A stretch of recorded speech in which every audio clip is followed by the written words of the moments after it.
how do you approach casting someone to play Dan Rather, who is such a recognized figure, and everyone in this audience probably has an image of Dan Rather in their head? Do you say we want someone who can physically resemble Dan Rather? Do we want someone who has his presence? How do you even think about that?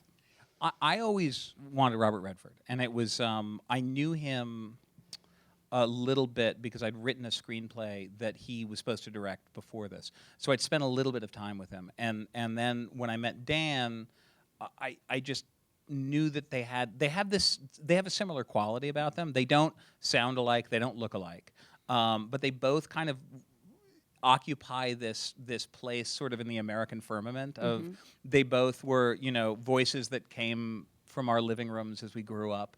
They're both sort of voices we trust. And they both, when they walk into the room, the same kind of thing happens. A sort of gravity kind of bends towards them. So I sort of felt like if I could cast Bob in that role, it would make a lot of sense because the same way the journalists react to Dan in the journalism world, and I got to see that happen, is the same way that actors react to Bob.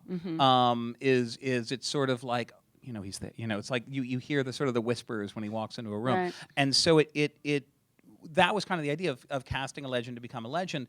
And we had a conversation very early on. I wrote him, once we had Kate, I wrote Bob a letter and I sent him the script and I sort of said, here's why I think you should do this. And I talked about All the President's Men and how much it meant to me and why I thought the idea of him playing another journalist at this point in his career would resonate in a big way.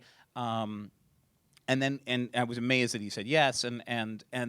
And we sat down. I was very amazed, by the way. And we sat down, and I said, "Listen, my feeling is, in terms of approaching this, that playing Dan Rather and doing an impression of him is a trap, because if you do that, that's how you'll be judged. Is how close is the voice, how close is the makeup, and so I was like, I don't want to put you under a bunch of prosthetics. I don't want you to do." I don't want to try and do an impression. I think we gray your hair. You do a little bit of a vocal inflection because, Dan's from Texas and we really need to honor that. But other than that, just play the character. And if the rest of us have done our job, the first 90 seconds will be a little weird and people will go, oh, it's Robert Redford.